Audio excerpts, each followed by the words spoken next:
Саламатсыздар ма, құрметті оқушылар? Мен Ақтөбе жоғары политехникалық колледжінің алғашқы әскери дайындық пәнінің жетекшісі Құдайбергенов Роман Орыналыұлы боламын. Бүгінгі өтетін тақырыбымыз ядролық қарулар. Заманауи жаппай қырып-жою қаруы.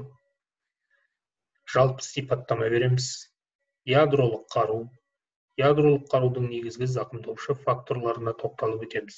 Яғни олар екпінді толқын, жарықтық сәулелену, өткір радиация, электромагниттік импульс, қорғану жолдары. Заманауи жаппай қырып-жою қаруларының жалпы сипаттамасы және оларды қолданудың зардаптары. Жаппай қырып-жою қаруы жаппай шығынға ұшырату немесе қирату үшін қолданылатын жою қабілеті жоғарғы қару болып табылады. Жаппай қырып-жою қаруының жою факторлары оны қолданудан кейін белгілі бір уақытта қарсыласты шығынға ұшырату үшін, яғни оған күшті моральдық, психологиялық әсер етуі мүмкін. Мына жерде көріп отырғандарыңыздай, яғни бұл жерде тікұшақпен, яғни ядролық қаруларды лақтыру үстінде. Бұл жерде айта кететін жағдай, 1945 жылы, яғни Екінші дүниежүзілік соғыс аяқталғаннан кейін, 1949 жылы Америка құрама штаттары сынақ жүргізу мақсатында Жапония мемлекетіндегі Хиросима және Нагасаки қалаларына әуеден ядролық қаруды лақтырған болатын. Бұл ядролық бомбаның әсерінен Нагасаки және Хиросима қалалары жойылып кеткен. Бұл зардаптың әсерін Жапон халқы әлі күні бүгінге дейін, яғни зардап шегіп келеді. Яғни бұл күн Жапон халқы үшін бұларда аза тұту күні болып табылады. Жаппай қырып-жою қаруының объектілері тек қарулы күштер топтары ғана емес, сонымен бірге қарсыласты алыстағы тылы, саяси әкімшілік орталықтары, ірі қалалары мен өнеркәсіп орындары, адамдар, олардың еңбек өнімдері және өмір сүру табиғи ортасы, топырақ жамылғы, өсімдіктер мен жануарлар, климаттық және геофизикалық элементтері болып табылады. Заманауи жаппай қырып-жою қаруларының қатарына ядролық қару, химиялық қару, биологиялық және бактериологиялық қарулар жатады екен.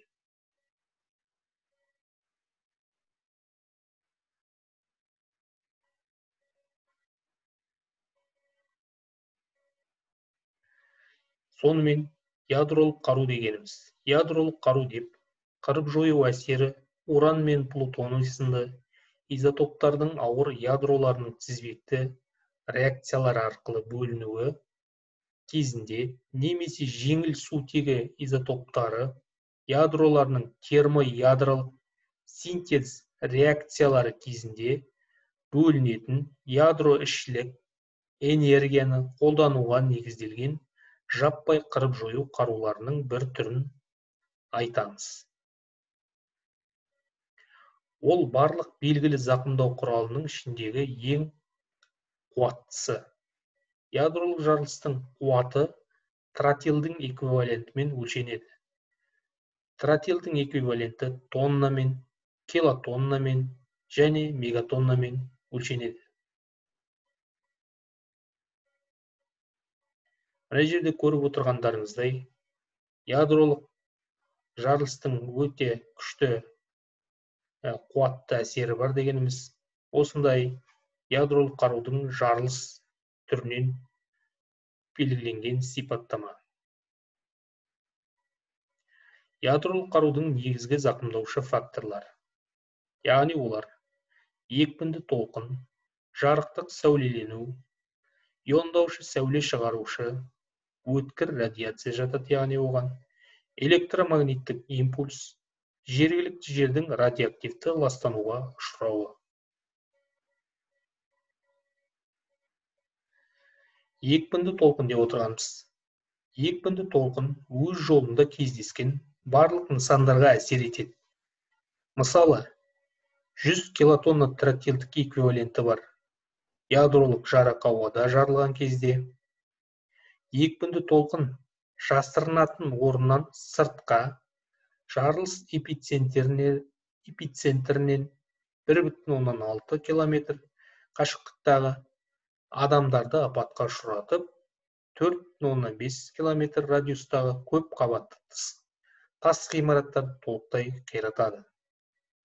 Яғни бұл деп отырғанымыз 2 километрге жақын жердегі, немесе 4,2 километрге жақын жердегі адамдарды апатқа ұшыратып, 4,5 километр жердегі тас үй ғимараттардың барлығын толықтай жойып жібереді екен. Мына жерде өздеріңіз көріп отырғандай, бұл ядролық қарудың жарылған түрлері. Бұл ядролық қару бұндай кезде қатты жойқынмен жарылған кезде, яғни аспанға, бүкіл жерді қопарып, аспанға бұлт тәріздес, қара бұлт тәріздес жиналып, саңырауқұлақ тәріздес болып тұрады.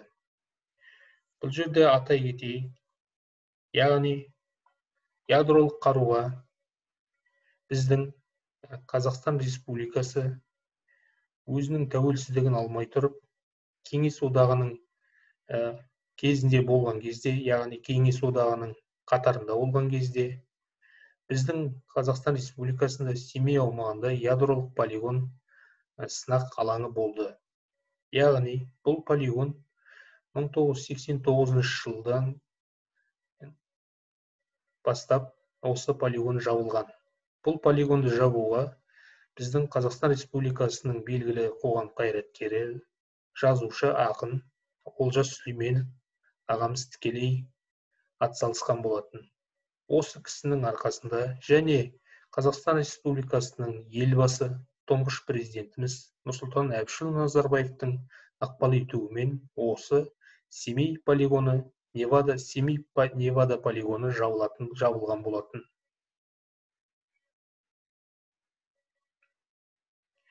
Екпінді толқын ауаның бірден қысылысынан пайда болады және дыбыс жылдамдығынан жоғарғы жылдамдықпен тарайды.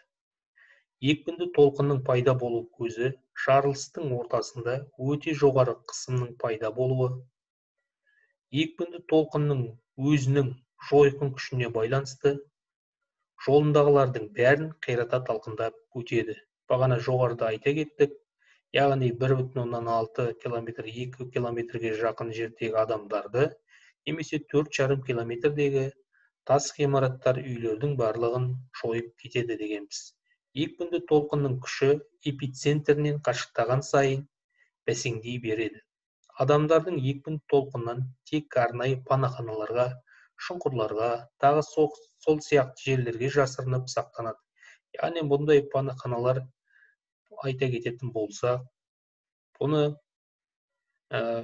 арнайы жасалған жертөлелер, сол сияқты орысша айта кететін болса, бомбоубище дейді. Яғни бұл арнайы, яғни осындай ядролық қарудан жасырынатын бүркемелерді айта кетуге болады.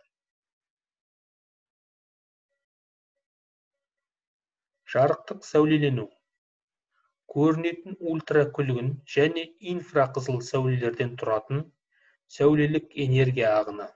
Ол бір мезетте жылдам таралады және ядролық жарылыстың қуаттылығына байланысты 20 секунд уақытқа дейін көрінуі мүмкін. Мына жерде көріп отырғандарыңыздай жарықтық сәулеленудің түрлері байқап отырсыздар.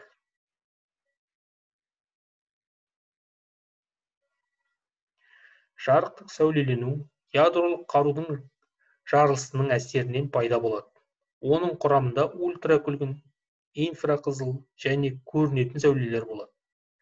Жарықтық сәулелену жарылыстың күшіне байланысты бірнеше секундқа ғана созылады. Бұл сәулелердің ішіндегі қауіптісі инфрақызыл сәулесі. Жарықтық сәулелену үлкен өрттердің пайда болуына әсер етеді. Адамдар күйеді, көзді жандырып жібереді. Мінекей, мына қарап отырсаңыздар, мына суретте, яғни жарықтық сәулелердің әсерінен осы үйлердің, ғимараттардың жанып жатқанын көріп отырсыздар. Өткір радиация. Өткір радиация деп отырғанымыз ядролық жарылыс кезінде гамма сәулелену мен нейтрондар ағының әсерінен 10-15 секундқа созылады. Сәуле ауруының пайда болуына әкеп соғады. 100 килотонна тротилдік эквивалентті ядролық жарық жер үстіне жарылған кезде жасырынатын жерден тыс орналасқан адамдар 1 километр радиуста өлімге ұшырап, 1,7 километрге дейін ауыр дәрежедегі, яғни 2 километрге жақындағы ауыр дәрежеге де, 1,9 километрде орташа, 2 километрге дейін жеңіл дәрежедегі күйікке ұшырайды. Қоршаған орта мен онда орналасқан нысандардың радиоактивті зақымдауы ядролық жарылыс бұлтынан және радиоактивтік заттардың түсуінен пайда болады. Радиоактивті заттар адамдарға екі жолмен әсер етеді.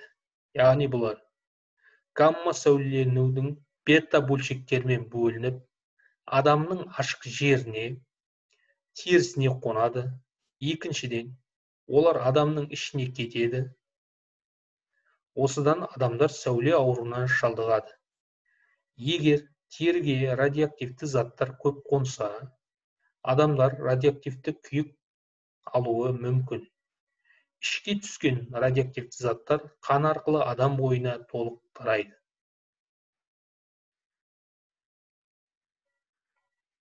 Электромагниттік импульс. Электромагниттік импульс ядролық жарылыстар кезінде пайда болатын қысқа мерзімдік электр және магниттік өрістер. Антенналарға, сымдарға, кабельдік тармақтар мен байланыс құралдарына әсер етіп, істен шығарады. Электромагниттік импульс жарылыстан кейін электрлік және магниттік алаңның пайда болуына әсер етеді.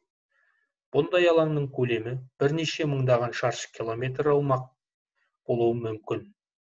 Ол жарылыстың қуаттылығына тікелей байланысты. Электрлік магниттік импульс үлкен антенналы, өте сезімтал электрондық элементтерді күйдіріп жібереді. Приборларды, конденсаторларды, вакуумды қондырғыларды және тағы сол сияқты.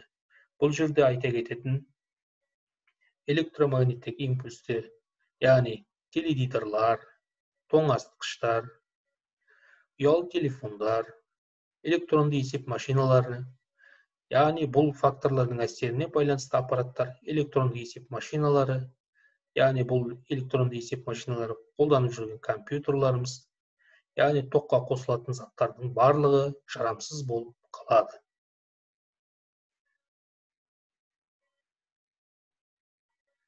Назарларыңызға рахмет.